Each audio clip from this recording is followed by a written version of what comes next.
Your life should be happy. If you're not happy, then something is wrong in your life. In today's society, we're surrounded by the idea of glamour and happiness in everyone's lives. People talking about their great work lives, family, and mental state. We scroll through social media to see this happiness put on display for millions to see.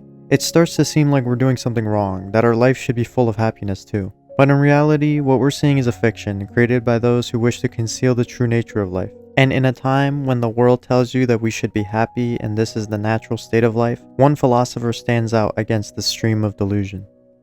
Arthur Schopenhauer, born in February 1788 in the city of Danzig, located in modern-day Poland, into a wealthy merchant family. Schopenhauer got to spend a portion of his life enjoying the wealth that his father before him had built through his trading business. This was short-lived, however, as his father passed away when Schopenhauer was still young, likely due to suicide.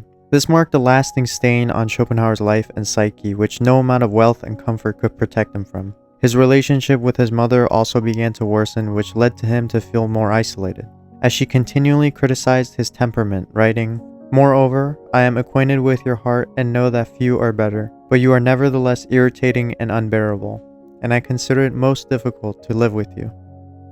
While philosophers of his time like Hegel were optimistic and hopeful, writing about the progress of humanity and how conflict leads to improvement, Schopenhauer saw this differently and disagreed heavily.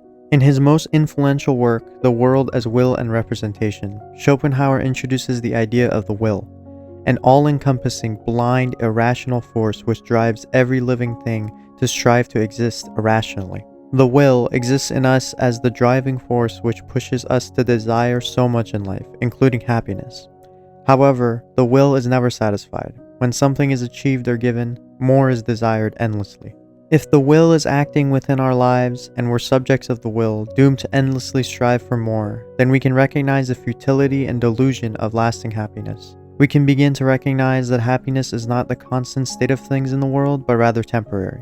Not only is happiness temporary, but it also leaves a weaker impression on us than suffering does. As the American poet Edgar Allan Poe states clearly, "Years of love have been forgot in the hatred of a minute."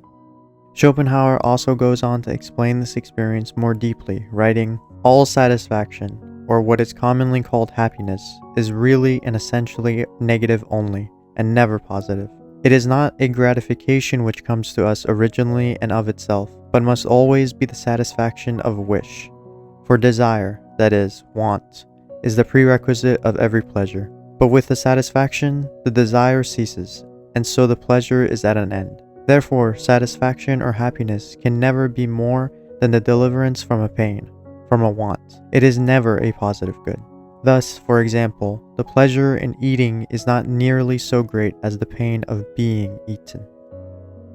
Here is where we can begin to see the comfort which comes along with the acceptance of such an existence. Looking at our experiences through the lens of Schopenhauer's philosophy, we can begin to suffer less, not by becoming more happy, but by recognizing that consistent happiness does not exist and cannot exist. This acceptance of the way things are can ease our anger, disappointment, and sadness when things don't work out. Schopenhauer's philosophy isn't comforting because it tells you things are going to get better or be okay, but rather the complete opposite. It shows you reality, and if you can come to accept that reality, it will bring more serenity than the endless striving to appease the will. This is also why Schopenhauer largely praised Buddhism, because of the central teachings of the Buddha, that life is suffering, and the teaching of right view, which is to see the world as it really is, and to come to accept this reality. Both Schopenhauer and Buddha show us that pessimism doesn't always have to be disheartening or uncomfortable, but can actually be a method which we can use to create serenity in our lives when we come to accept the true nature of the human condition. Yes, life is hard, and you're not crazy or missing out if you don't think so.